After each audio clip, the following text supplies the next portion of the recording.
Welcome to Self-Dev. There is only one truth. We are two odd-aged punk rockers. Me, Tommy, a Taoist and seeker, and some other guy. He's a professional development coach and creator of the world's first self-help virtual coaching program. My mentor, Tony, that bastard. This podcast is about success, spirituality, and bettering the self. That's the best way to change the world. And with continued listening, that's what you will do.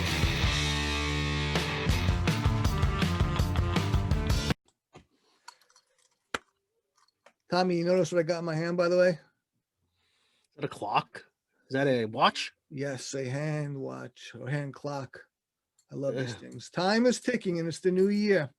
That's right. Happy New Year. Happy New Year to you and to everyone. 2021, very promising.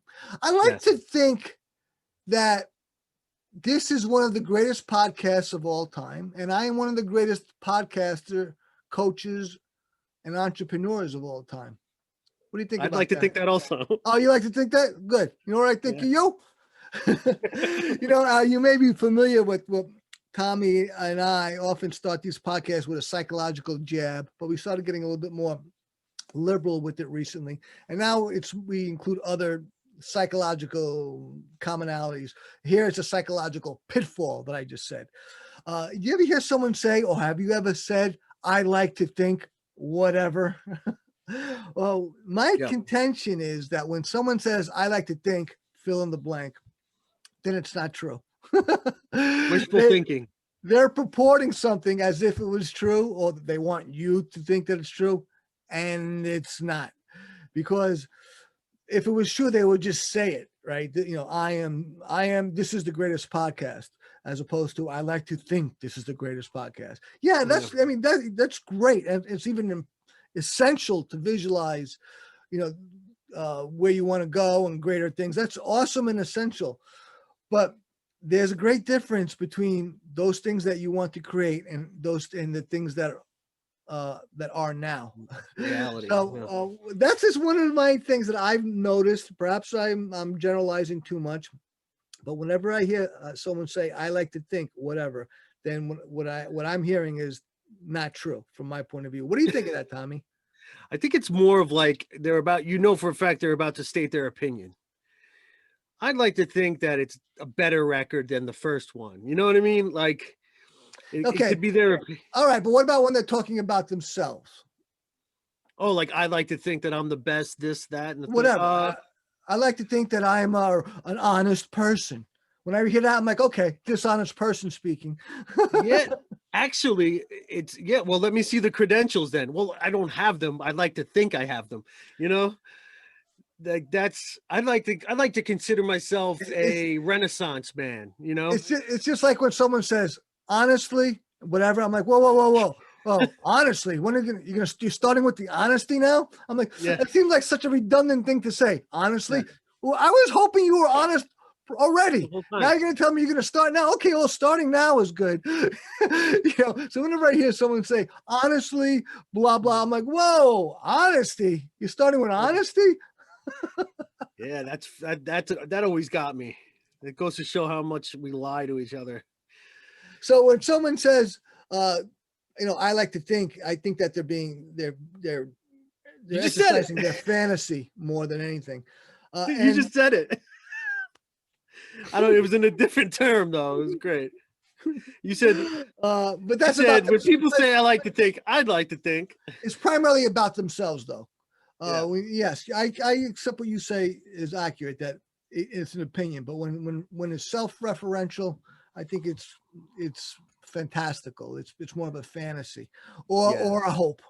But as we've talked about previously, a goal without a deadline is a fantasy. So you must put deadlines to goals.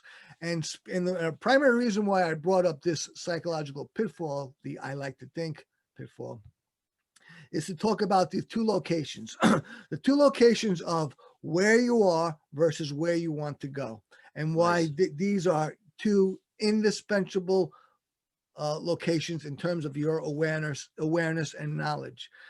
I'm a coach, personal development coach, and I coach people, and I strive to achieve goals myself. That's the primary thing people want coaches for, is to coach.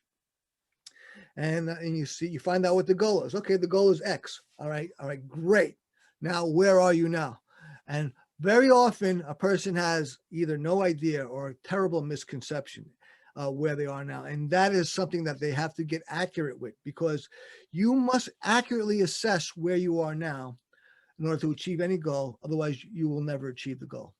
Mm-hmm. Because you have to make an accurate direction to go find something that is not where you are. If you go in the wrong direction, you ain't going to find it. Yeah. You know, further away from where you want to go. Right. You say, oh, you want to go north, and you think south is north, and you're going south. Well, you'll be going around, walking across the globe until you come back around. Yeah. You have to say I want to raise, have $1 million company. And I think that X, Y, and Z is what it takes to create $1 million company. And I've got X. All right. But then, to going now in the pursuit of that goal, I found out that you need a lot more than X, Y, Z. And I didn't even have X. I had F. Then you can see how far I was away from the goal, because I did not come anywhere close to it, because I did not accurately assess my present position. And a primary reason why you do that is to figure out what it takes to accomplish a goal. What's it going to take? So you develop a plan. Now, as I've said numerous times in the past, a plan will constantly be revised and changed, but it's necessary as a beginning reference point. Okay. Then you can start going, and then you can start changing it as you progress. And you keep going, and then you make adjustments as you go. So you do that with an accurate self-assessment. And that also includes knowing what resources you need. Because if you don't have the resource you need, then you're TSOL. You're out of luck, right? Now, of course, very often we have the resources that we need internally, but we have to be able to access them.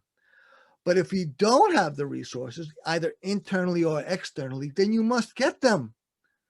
Right? And if it's assessed that you have them when you don't, you're going to be screwed. You are going to be screwed. But just for an example, say you want to climb up a mountain, and the mountain summit is 4,000 feet above sea level. Okay. Say it's say it's 2,000 feet above. Okay. Just say it's 4,000 feet above sea level. And I go and I climb up the mountain, and I go 4,000 feet, and I'm still nowhere near the summit. I'm like, what the hell happened? I'm supposed to be at the summit. Well, that's because I started in a valley that was 1,000 feet below sea level. So so it was a 5,000 foot climb from where I was, not a 4,000 foot. So he's still 1,000 foot shy. Why? Because I didn't accurately assess where I was when I started the journey. Do you understand? Yeah, it's imperative. So it's imperative to know where you are. It's imperative. So you have to assess things with caution and care. Okay, this is what it's the truth about me. Ask for feedback. That's why asking for feedback is indispensable. It doesn't mean you have to accept it, but the proper response to feedback is always thank you. And then you can do whatever you want with it, Yeah. But there's always thank you, not to argue, but to say thank you. And okay, what? Sorry.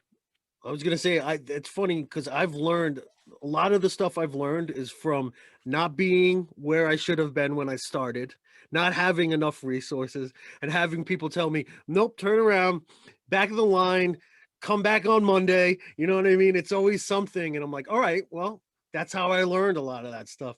Instead of maybe asking the right person or doing the research myself, which, this is like kind of pre-internet, the learning I'm talking of. But nowadays I like to Google the shit out of everything, especially before I get into it. I do. The internet, that was one of the greatest things about the internet. I got the internet in 1995. It sounds like a weird thing, but before the internet, it was another world. And I was like, wow, this is a library that comes into my house. To say the least. And that was 25 years ago. So now we're way more advanced, but it's just incredible. And now the reason why I brought up this, I like to think. Real quick, did you say earlier when you said you were shit out of luck, did you say you were TSOL? Did you notice you said that? Yes, I noticed it. Oh, okay. I just was like, TSOL is was a he great band. I love the band. True Sounds of Liberty? Yeah, Right? that's another supposed what it stands Yeah. for. It's a great band. And I'm going to be talking to Jack Grisham. I might be getting Jack Grisham on this show. That'd be great. That would be cool because I do know him. I am acquainted with him, and and I'm reading his book right now. It's really interesting. Yeah. Anyway, so I brought up the I like to think psychological pitfall and the knowing the location of where you are and where you want to go, so that you can, so I can segue into the next topic. Where you want to go, of course, is your goal. The next topic, which is resolutions. It's now the new year. It's the first week of January. And making New Year's resolutions is a common thing. I used to make them, but since I never accomplished a single one of them, I stopped making them long ago. And I do not advocate them because, well, it seems like it's a cool thing to do. It's a new year. You want to reset. You want a fresh beginning because of this, this new season or new cycle. Which is really arbitrary, more or less. Even though in business you can break things up in years and certain other things too. And just makes for a cleaner calendar. Yeah, right. Cleaner calendar, but it's all really arbitrary because really a resolution is nothing but a goal, right? So you can make a goal at any time. It has nothing to do when, right? Nothing to do about is it the new year? Time to make it a goal. Fuck resolutions. I mean, it's cool. I'm not gonna be wrong. I'm all for changing and striving, absolutely. But change it into a goal and start assessing. And I say this for myself too, because let me tell you, I'm in this game with everybody else. I'm as human as everyone else. With my own struggles and deficiencies and flaws. But striving for a goal is where it's at. A resolution, well, go for it. And if it doesn't, if things don't pan out, perhaps change it to a goal and get into the methods of how to make a goal manifesting and come true. Maybe hire a coach. What's the difference? What's the difference between a goal and a resolution? I thought they would kind of on par with the same thing. Just they are the same thing, but a resolution is something somebody makes. It seems a New Year's resolution in the beginning of the new year. Yeah, that's what I'm saying. They are the same thing, but one of them is treated as this. It's a reset made arbitrarily with time, but that doesn't give it any more power than any. It doesn't give any more power than anything than it being just some goal that you've made. Yeah. So it's a goal is what it is. But I'm saying is that's not going to give it any power. You giving it power deliberately, because of whatever resources whatever commitment, like a commitment, and assessing where you are, assessing where the resolution is, where the goal is of the resolution. Say I want to be fit. Okay, well, you can use there's different ways to go about goal achievement. You can use the SMART concept, which is an acronym of making a goal. You can use NLP's well-formed outcomes, which is another way, and there are other ways. But you define the goal, and especially you give it, like I mentioned previously, you give it a deadline, because again, a goal without a deadline is just a fantasy. Yeah. And getting back to the first point, I like to think, which is just entertaining the fantasy. A resolution is a fantasy without a deadline. Right. So treat it as a goal as opposed to something that people do at the beginning of a year, and you might have a different result. Yeah. Okay. And so you can't. And so what do you do? What's this about resolutions and goals? Well, it's about making firsts. Now we're talking about time and precedent and New Year's. It's the first month of the year, January. You want to do something that you've never done before? Well, then it will be a first for you. Always strive for firsts, right? And by always striving for firsts, then you'll always expand and grow, right? Yeah. You can break free of the routine and the status quo and you know, in the old hat and the old routine, and strive to make, you know, break new ground and see new vistas and push yourself and grow and shed the old skin because it's become too tight for you. You're growing. Strive always for your own personal firsts, Mhm. precedents. That's where it's at in terms of resolutions for a new year. That's where I say the first, go for the first. Make it your first. Say The like, you know, first time you've encountered doing something, you mean? Or None, strive? maybe encountered could be that, certainly, but being something or doing something, a first for you, whatever it is. Uh-huh. Break free. Okay. That's the way you're going to grow, by making firsts, by getting out into the discomfort zone. That's where you're going to make Right. your firsts, right? And to break new ground. So that's what the point I want to make. Now it's the new year, 2021. If you want to make a resolution, I'll be the last one to talk you out of it. I'm just saying that is make a first for yourself. Okay. Maybe if you're like me, it would be a first. If I made a resolution and kept a New Year's resolution and kept it, that would be a first for me, for example. Okay. Okay. So Right. whatever it is, it's completely subjective. Make a first for yourself. Yeah. Go for that. I remember doing these in the past, having some success, having little success. It went either way, but I've done many firsts. I'm trying to think of something I might want to do this year for the first time, but nothing kind of comes to mind just yet. You know, I'm always striving, and very often I fall back to old ways, old routines. Right, like right now, I'm not getting up early, which I love that when I am. I mean, I strive to do that, but I've fallen off that. You know, I've allowed things to go on to my mind where I'm not getting up early. So I'm going to change that right now. Okay, that's And awesome. now it's the first. It's a first. So, and I have a podcast, the greatest podcast in the world. I'd like to think. I have a podcast with my partner Tommy, co-host of this podcast. I'm going to make a public declaration that I will get up. You know, I'm going to give a specific time, Okay. and I'm going to give it a deadline. Okay, because that's what you want to do when you make a goal, when you make a resolution, when you make very it first. important. Okay, I'm going to get up 7 o'clock 7 tomorrow morning and continuing afterwards, starting tomorrow morning. Okay. I don't care. I'm going to join you in that. I'm going to join you. Well, good. We sleep in the same bed. I'm kidding. I'm going to join him in this goal. All right, man. All right. And you know what? When we get up, bro, see, we can be like accountability partners, which is a very great thing to do. I mean, they can lose their effect depending on the commitment, but let's be accountability partners, bro. See, this happening very spontaneous. This is great. Spontaneously, it's very cool. So Tommy and I just made a new goal/resolution, says first in this context. And Tommy loves it so much that he's joined me. So now we're becoming accountability partners. We will now, starting tomorrow, get up 7 o'clock in the morning every weekday. Maybe we'll give ourselves a pass on the weekend. That's the weekend. But at least 5 days a week, 7 a.m. 7 a.m. We good on that, Tommy? Hand up. 100%. All right. Awesome, man. That feels good. Yeah. That feels good. All right. Great stuff. This is also good for us to get on the same wavelength. Yeah.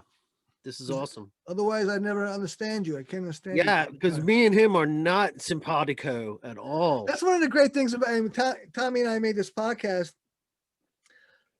primarily because we are simpatico. I mean, there are certainly, like any other two people, we have our differences.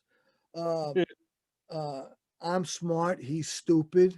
No, you know what? I retract that. I retract that last statement, Tommy. But I'm going to heaven. He's going to heaven. I'm going to hell. That's right. All right, very good. Shall we go into my corner, or do you want to? Shall we go into Tommy's corner? What do your call, bro? Let's go into your corner first, and then I can. There it is. I've raised the box. If you're watching, I have the Achieve Your Dreams box. I'm putting my hand into it and arbitrarily pulling out today's passage. Here we go. Guy climbing, a very cool image. And it's the saying is, dreams are the touchstones of our characters, and it's from Thoreau. Henry David Thoreau is also one of my favorite authors from the 1800s. Yes. And boy, oh, this guy is like in a cave or an ice cave. That's so great. Dreams are the touchstones of our characters. Wow. So what is he saying? He's saying that the things that we dream about and want to, well, just the things that we dream about. And it's very often said that if you dream about something, that's just not something for you to experience mentally or in a sleep, but that is some greater force saying, go and do this, go and create this, go bring this about. And I want to clear something up real quick. Please. Touchstone. What I mean, I know cornerstone, I know stepping stone. Let's be precise about it. Excellent point. Touchstone definition. Touchstone. Okay. So touchstone definition, let's be very clear on it, is a fundamental or quintessential part or feature. Okay. A test or criterion for determining the quality of geniusness or of a thing. Okay, Makes so sense. it's a fundamental or quintessential part of a feature. Okay, so Thoreau is saying dreams are an essential part of our character. Wow. Yeah. Absolutely. So what we're dreaming about, not all the time, of course, because we could dream about all kinds of crazy stuff, but I think that Thoreau is referring to the kind of dreams that we have, that we want to bring into the world, that we want to achieve for ourselves and for the world, the change that we want to see in the world. That's what I think he's talking about, and I gotta agree with that. I have big dreams, and I'm working on manifesting them, and if we go by that, I got great character. All right. If we go by other measures, perhaps not so much. But I'm striving, man. And that's where it's at. I am striving. I'm in it, and I know that persistence and learning and adapting is the way to do it. And I'm down with Thoreau. A person, things don't happen arbitrarily. This wonderful world we have, the civilization, not the natural part, but the civilization, that's all made by people who came before us, for them pursuing and creating dreams, their dreams, and then we were born into this dream, into this reality, which is the result of people who came before us dreams. It's all dreams. It's all dream work. We're living in dreams.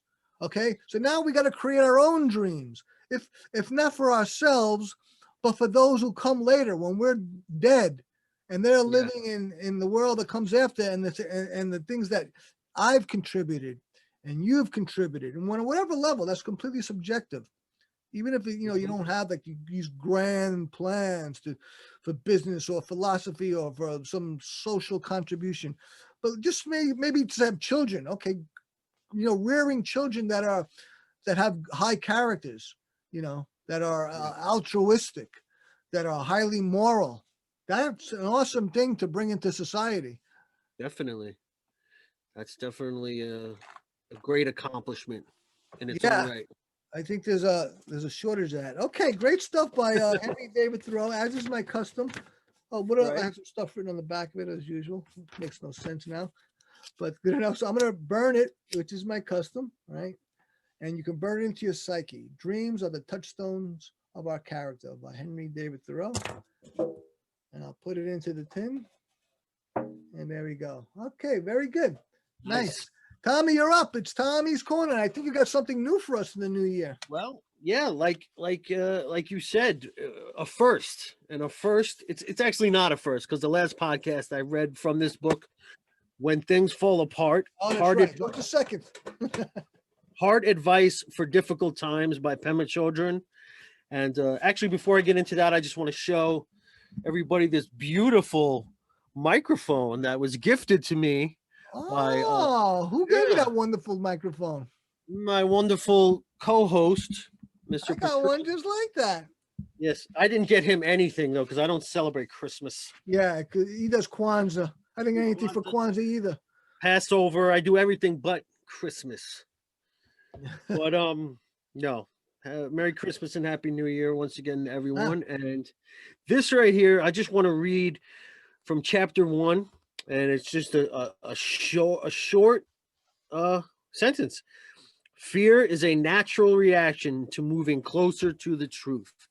Now, to me, what that means is when you take away all things that buffer the pain that reality can be, whether it's your addictions or anything at all that takes your attention away from not feeling the things you need to feel in order to progress to the next level. It's imperative that you go through that in order to grow. You need to stand or sit with that fear and experience it. And I know that you, more than anyone else, we've talked about this before, can identify with that because you've done that.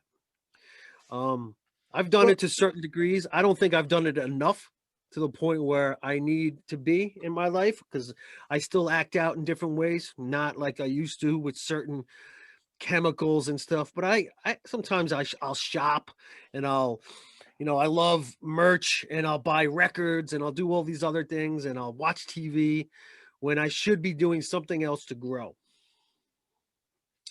And Well, that's The I Hero's need to. Journey by Joseph Campbell is all about challenging fear, and he's saying that everyone is on this journey, and I concur. I concur that we all are on a journey, and Yeah. fear is the constant companion.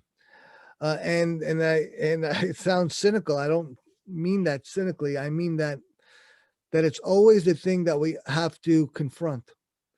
Yes. And the more we confront it, the more we'll feel it, and then subjugate it and transform ourselves. But there'll always be more of it to come, because Yes. that's the way of growth. Because we fear the unknown.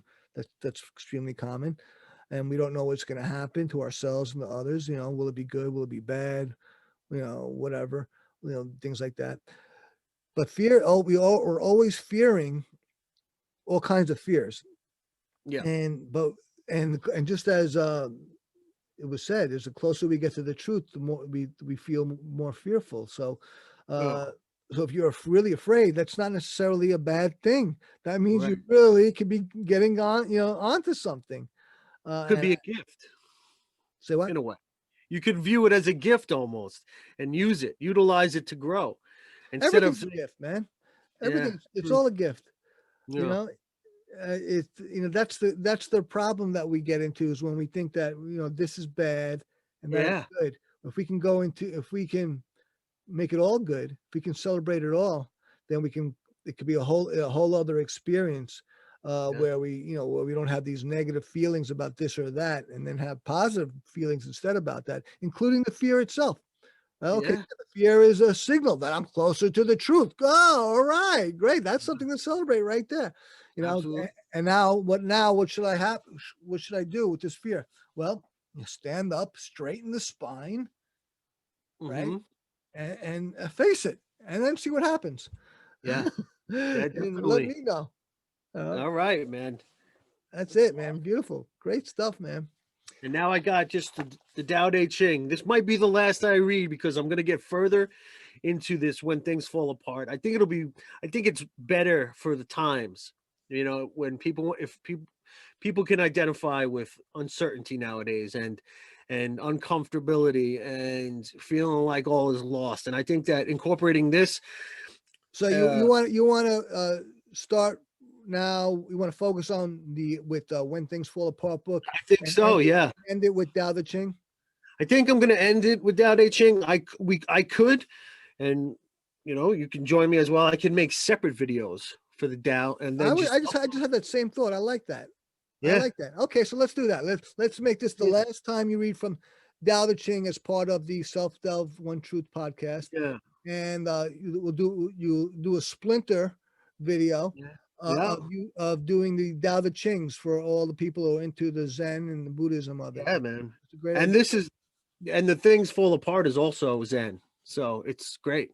We get our Zen both double shot. Right, Tao Te Ching's from 2,500 years ago. Things Fall Apart. Man. When was that written?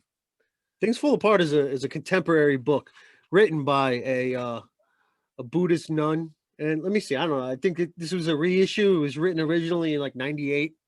But Very recent, 22 yeah, years. oh yeah. It's in no way like ancient literature. It's just it's very useful. Okay, great. So, ladies and gentlemen, this is the last time Tony's gonna. Tommy is not Tony, though he wants to be. Is gonna read Tao Ta Ching as part of this podcast. Okay, Tommy, hit it. Here we go. When the great Tao was abandoned, like today, when the great Tao was abandoned, there appeared humanity and justice. When intelligence and wit arose, there appeared great hypocrisy. When the six relations lost their harmony, there appeared piety and paternal kindness. When darkness and disorder began to reign in the kingdom, there appeared the loyal ministers. Wow. See, this is another reason why I want to do these separately. Exactly. All right. Why don't you just read it one last time and Okay. Let's see if we can take it from there. Try it. Yeah, we'll try it from here, and we'll get a Tao Ta Ching, chapter 18. Okay, he's going to read it from another source, which I have a different text on it, and this can often be fruitful. When the great way is abandoned, benevolence and righteousness arise. When wisdom and knowledge appear, great pretense arises. When family ties are disturbed, devoted children arise. When people are unsettled, loyal ministers arise. I don't know what to think. I mean, I start thinking I know what it means, and then I'm like, whoa, you're going down the wrong road. This is this is interesting literature, man, and it could be so many interpreted so many ways. I think that it needs to be dwelled upon and focused and researched. That's why we're going to do this splinter. Yeah. So very good on that. Okay. There's one line that made me think, and that I think I understand it right here. It's like, when family ties are disturbed, devoted children arise. So that made me think, like, when you come from something, that a family situation that's either unstable or dysfunctional, then devoted children arise. Then you might be more apt for stability and to do things. It's like the person, like the straight edge person that comes from an alcoholic father, when you see something that disgusts you so much to the point you don't want to deal with it, then you're going to do the opposite. So if you're neglected in your family life, you're probably more, well, it could go either way. You could do just like your family did. I concur. Yeah. You can go either way. Yeah. Well, okay, great stuff. So it's are you drinking a soft beverage, Thomas? Wait, you thought you saw McDonald's, but it's a Dunkin' Donuts. Uh-oh. There's product endorsement there. Okay, great stuff. Our first podcast of the new year. I think this is number 18, if I'm not mistaken. Great. 18. So we will get back to work creating podcasts. We had a little break for the holidays, and marketing. We must market them. If we're going to have the greatest podcast in the world, it's going to take a lot of work, primarily in the I think we do a good podcast. Let me know, viewer or listener, what you think. We definitely invite your podcast, your feedback and your comments and your suggestions. Okay, great stuff, Tommy. I love you. Love you too. I'll see you at 7 a.m. Happy New Year, everyone.